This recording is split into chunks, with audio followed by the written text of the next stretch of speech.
Dover Beach by Matthew Arnold. The sea is calm tonight. The tide is full, the moon lies fair upon the straits. On the French coast the light gleams and is gone.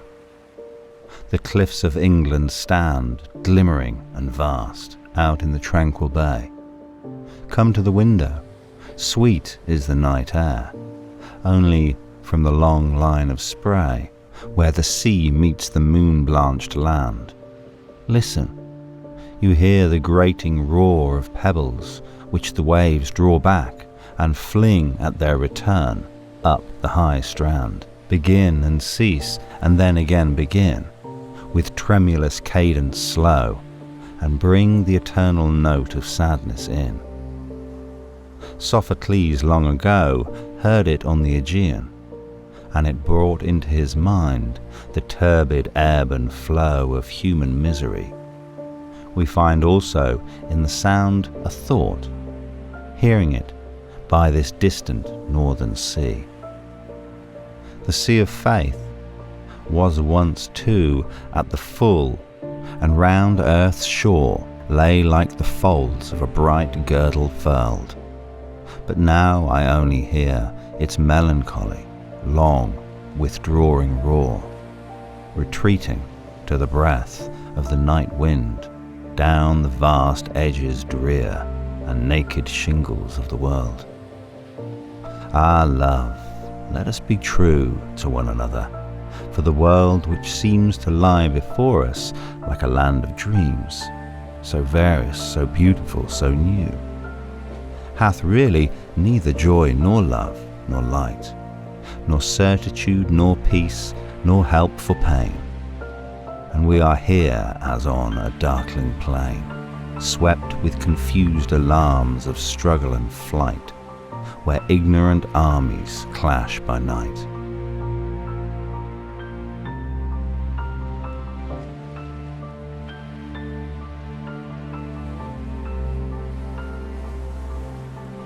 Hi, welcome to Litpoetry and our discussion today of the poem Dover Beach by Matthew Arnold. Dover Beach was first published in 1867 in the volume entitled New Poems, though it is generally believed to have been written around the time of Matthew Arnold's honeymoon with his wife in 1851. The poem is written in the form of a dramatic monologue, lamenting the loss of Christian faith in England during the mid-1800s, as advances in science captured the minds of the public. It is one of the most celebrated and important poems to emerge from the Victorian era, and it foreshadows some of the changes on the horizon for Western literature as it headed towards the modernist period. This is largely because the poem is so out of kilter with much of the other poetry being produced at the time. Poets like Robert Browning and Alfred Lord Tennyson tended to write within the predictable boundaries of regular forms. And to a great extent, much of Arnold's other poems follow these conventions too. But in the case of Dover Beach, we witness a poem which refuses to be shackled by a regular shape or form. Just beneath its veneer of tranquility, Dover Beach is essentially a poem that is at war with itself.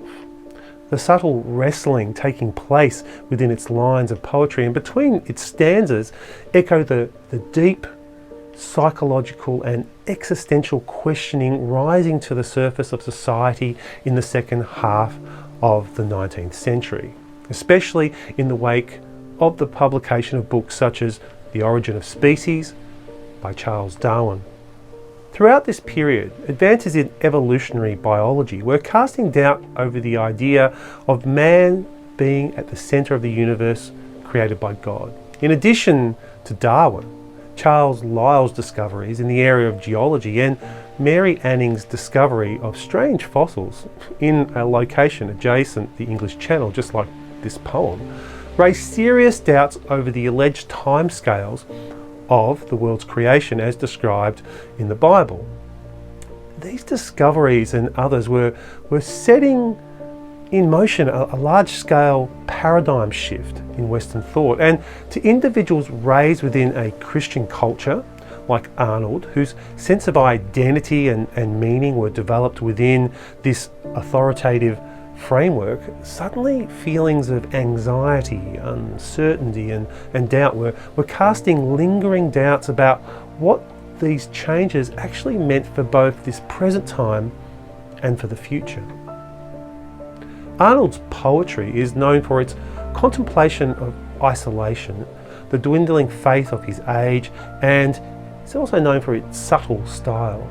He was born in 1822, and throughout his career as poet, cultural critic and inspector of schools in England, he was characterised as a sage writer, a type of writer who chastises and instructs the reader on contemporary social issues.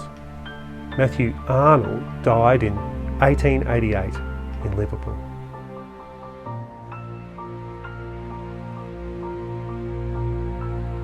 Form, metre and rhyming schemes. Dover Beach does not fit within any specific poetic form and is highly experimental in its structure.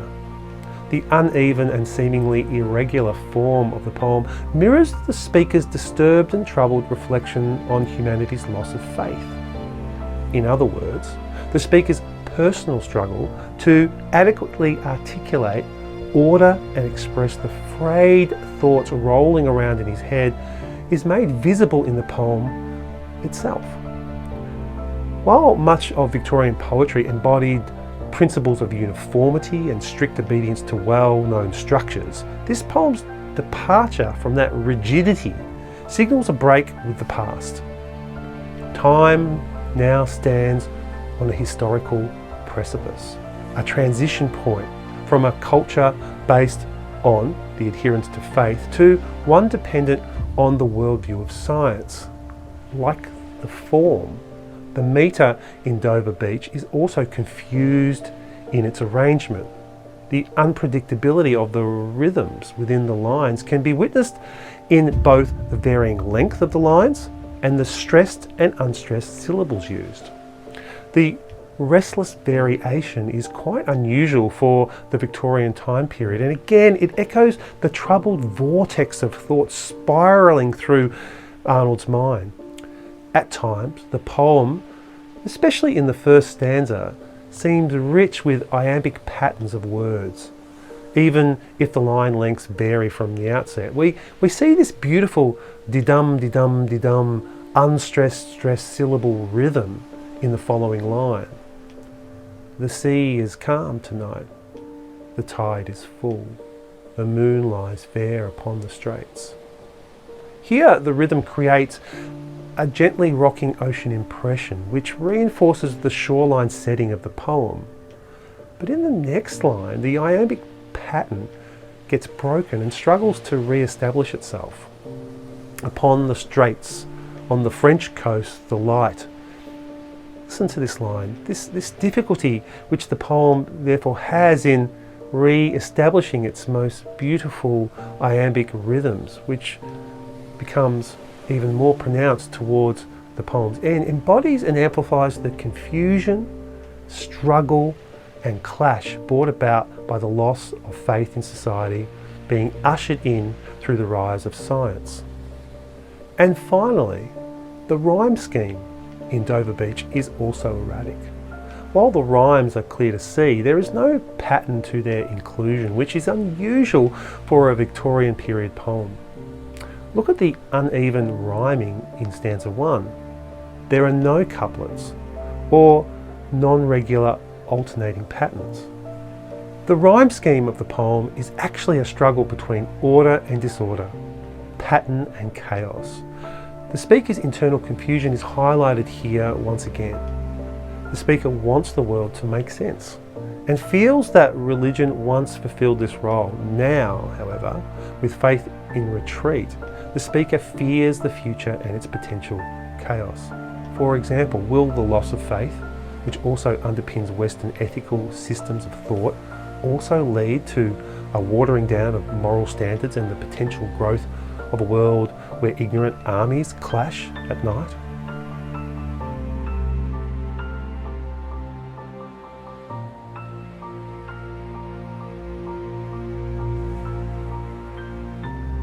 The sea is calm tonight. The tide is full, the moon lies fair upon the straits. On the French coast the light gleams and is gone. The cliffs of England stand, glimmering and vast, out in the tranquil bay. Come to the window, sweet is the night air, only from the long line of spray, where the sea meets the moon-blanched land.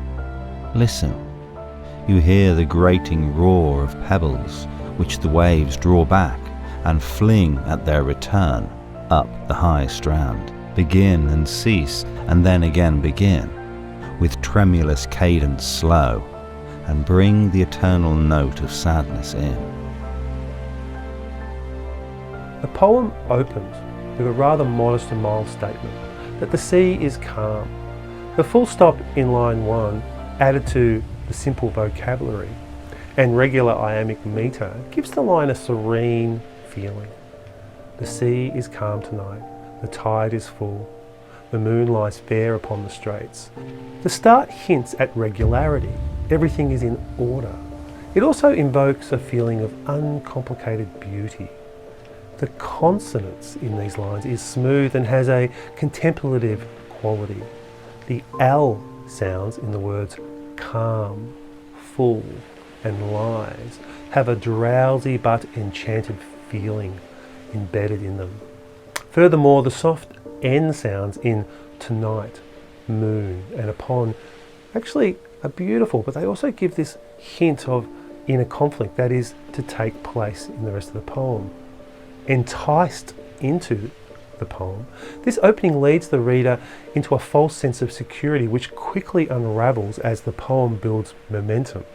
And this false sense of security helps in getting the reader to actually experience the kind of doubt and anxiety the speaker himself is suffering from. After the semicolon in line 3 and over the next few lines, the poet develops the speaker's visual perspective, and this helps the reader enter into the world of the poem. The speaker is standing at the white cliffs of Dover, peering across the English Channel towards the French mainland. Once more, measured language is used here, with many of these lines perfectly balanced between the gentle use of caesura halfway through their lines. Nevertheless, despite the calm, the reader can almost feel a shiver as a glimpse of concern enters the scene. To grasp this concern, it's imperative to think geographically here. As an island country, England experienced a long period of world dominance with its far-flung British Empire. Its isolation set it apart from the European mainland and gave it a robust sense of its own resilience and strength. And this strength is reflected in the words of the poem that England stand. But because this poem is about the loss of confidence, there is a disconcerting feeling of insecurity attached to the sight of the French mainland on the horizon. As a country, England had often been at war with France. These lines also introduce a faint note of worry through their use of rhythm and metre. Whereas the early lines in stanza 1 are regular, the poem turns from an overall iambic scheme to a more insecure one containing metrical changeovers. These changeovers instill a sense of distress into the poem, even before the speaker consciously names his own anxiety. A few lines later, the speaker's doubtful anxiety, however, becomes quite clear. The scene might be beautiful, yes, but the line starting with the word only, followed by a quick and abrupt comma, suggests that something is amiss.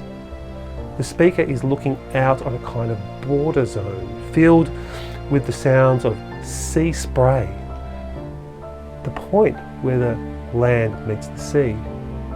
Metaphorically, this border zone alludes to the border zone between science and religion, a place where religion is in retreat.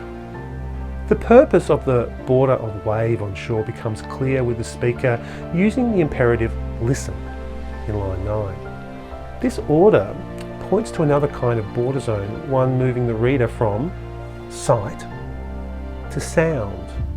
While the visual descriptions evoked stillness and tranquility, the sounds of the waves, their impact on the pebbly shore, diminishes this feeling of serenity. The word choices create a sense of coarseness in sound by describing the shifting stones on the beach. The R sounds of grating roar create a dissonant effect. Line 10 is grating in its use of vowel and consonants too. And furthermore, it is also worth noting that the word roar is the only line in the stanza that doesn't rhyme with another line, accentuating the lack of harmony.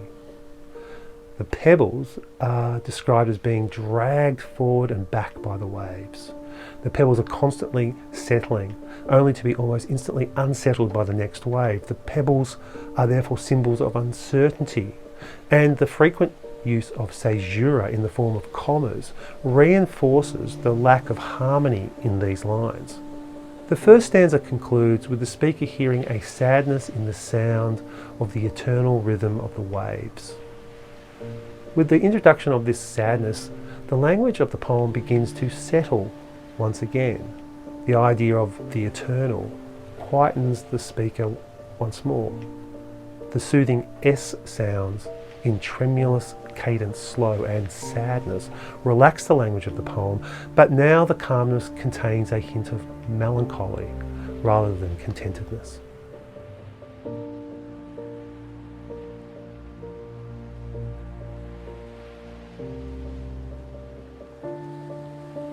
Sophocles long ago heard it on the Aegean, and it brought into his mind the turbid ebb and flow of human misery.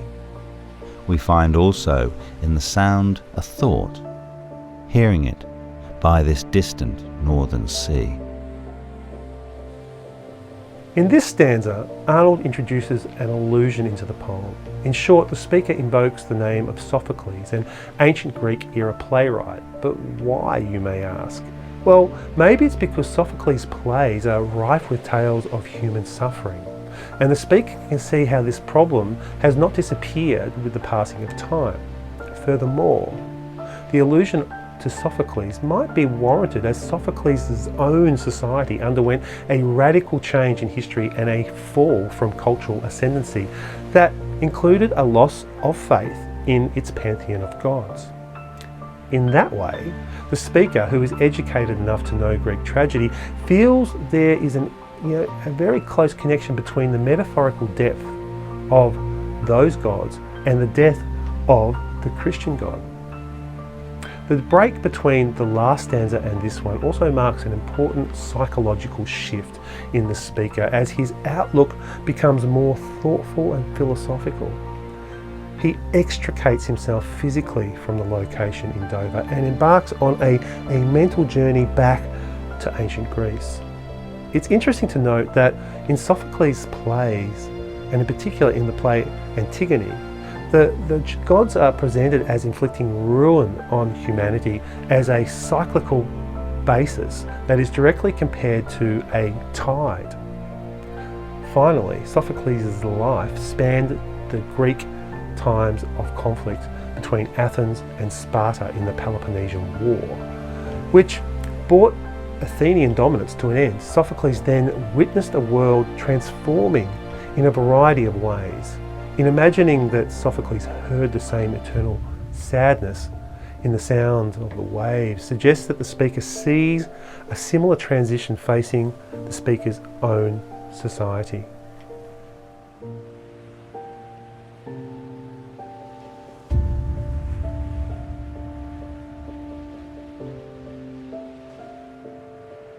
The sea of faith was once too at the full, and round earth's shore lay like the folds of a bright girdle furled. But now I only hear its melancholy, long, withdrawing roar, retreating to the breath of the night wind, down the vast edges drear and naked shingles of the world.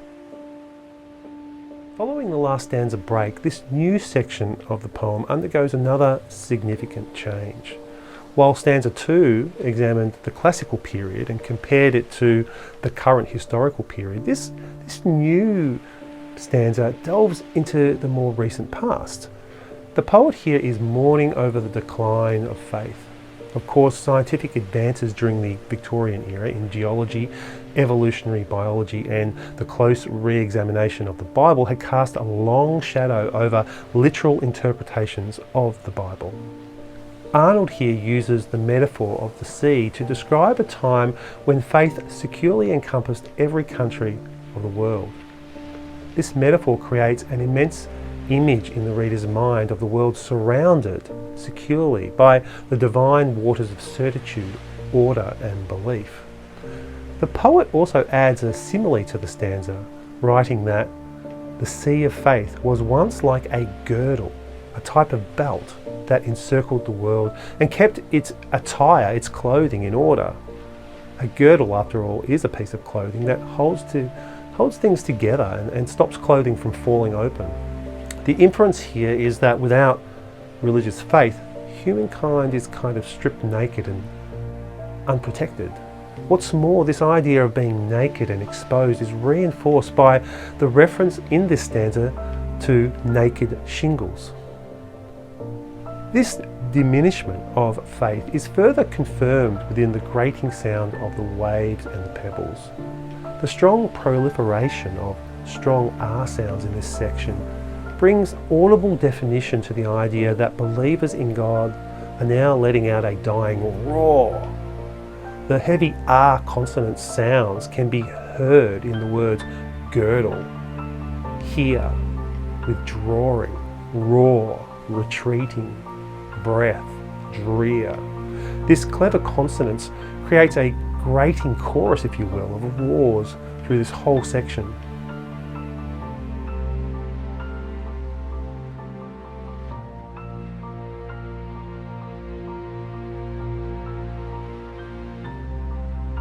Ah, love, let us be true to one another, for the world which seems to lie before us like a land of dreams, so various, so beautiful, so new, hath really neither joy nor love nor light, nor certitude nor peace, nor help for pain.